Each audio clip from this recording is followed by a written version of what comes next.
Ba't ang complicated? Automatic na lang ako. Charot. So yun po ang sabi ni Madam ha. So nag-comment nyo doon sa video natin na how to drive manual motorcycle. At Madam, ipapakita ko ulit sa iyo kung paano mag-drive o paano mag-aral ng manual motorcycle. Again, ito po atin nasa left portion na to. Itong lever na to is clutch. Clutch po yan ha, clutch. Right portion naman natin, ito po yung ating front brake lever. Front brake po yan ha. At the same time, ito po yung throttle natin o silinyo doon ang tinatawag. Sa kaliwa naman natin sa paa, ito po yung ating gear or cambio. Ang pattern po nito is 1 down, 5 up. At sa kanang portion naman, ito po yung ating preno sa likod. Tapakan nyo lang yan, may preno yan, titigil tayo dyan. Then of course, paano ba magpatakbo ng manual motorcycle? Pakita ko sa inyo step by step. I-off muna natin yung ating ignition, yung ating engine.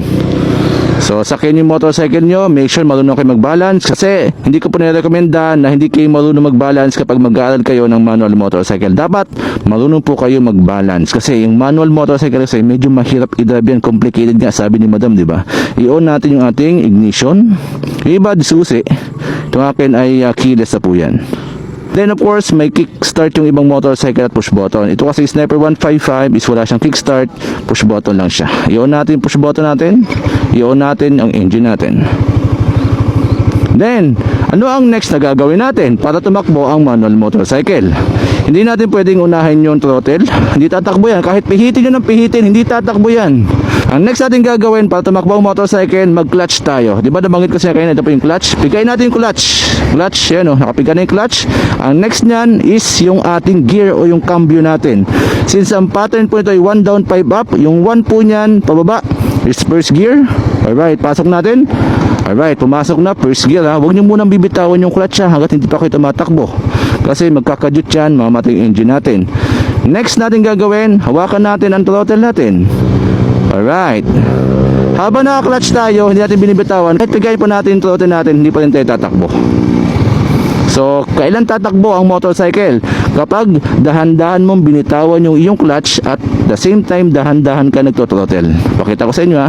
Kita nyo po, dahan-dahan binibitawan, dahan-dahan ako nagto-throttle. Hanapin nyo yung friction ng inyong clutch. Yung friction kasi, that's the time na mag-react yung engine natin. Alright, dahan-dahan parehas ha. Throttle at clutch natin. Dahan-dahan sabay. Ayun o, dahan-dahan. At dahan-dahan na po yan tatakbo yung motorcycle natin yan. Pag okay na yung takbo, let's say nasa, katulad yan, nasa 11 kph na tayo, okay na, pwede natin bitawan yung ating clutch. Huwag nyo pong ibibirit yung ating throttle ha. Dahan-dahan lang po ang paggamit nyan.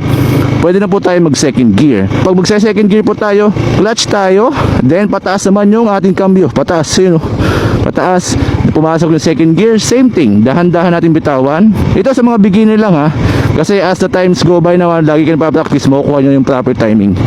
Then pag okay na yung engine natin, taas natin yung ating throttle para bumilis yung takbo natin ng kaunti yan. Okay lang kayo mag-practice hanggang 30 kph. You know, 30 kph, pwede. Walang problema. Kasi mga beginner pala naman kayo. And I always recommend na sa malawak na kalsada kayo dumaan, doon sa mga walang paliko, walang humps at walang halos dumadaan para at least safe kayo, no? And of course, naka full gear tayo. Dapat may helmet tayo, nakasapatos tayo. So yan, no? Then, kung gusto nyo mag third gear, clutch tayo, and then gear tayo pataas ulit kasi hanggang 6 na po yung ating Sniper 155. Kaya na po, pwede nyo bitawan yung inyong clutch kapag tumatakbo na yan. Hindi na mamamatay yung engine yan. Mamatay lang yung engine yan kapag binaba natin yung throttle natin na hindi tayo nag-clutch. Matik yan. Giging hindi komportable yung makina natin. So again, kapag tayo po yung magpapalit ng gear, so depende po yan sa engine sound at sa speed natin. Okay? Engine sound and speed. So sana madam ay nag-gets nyo po yung aking paliwanag ano. Medyo complicated madam. Lagi ko din naman sinasabi na hindi madali. Challenging ang pag-aaral ng manual motorcycle. Pero kapag natutunan mo yun madam, I am telling you, ay naku, napakasarap gamitin ng manual motorcycle. Okay, titigil tayo, preno, clutch tayo. Hanapin natin yung neutral. Ayan, neutral. So yun lang, kasimple. Mag-aral ng manual motorcycle. So, lagi ko sinasabi, lagi po kayo mag-practice para makuha nyo yung tamang pagdadrive ng manual. Sa part ko, medyo madali na to kasi sanay na ako. So, sa mga beginners, medyo mahirap to kasi alam ko minsan sasamahan kayo ng kaba, ng takot. Pero lagi ko naman sinasabi sa inyo, huwag kayong kabahan, huwag kayong matakot para at least matuto kayo ng mabilisan. So, yun lamang madam, makasagutan ko sa sabi mo na complicated na oo, tama, complicated yan. Pero, try mong mag-aral ng manual. Huwag lang automatic, di ba? Huwag lang automatic. Ingat tayo palagi, ride safe, peace out, and follow for more.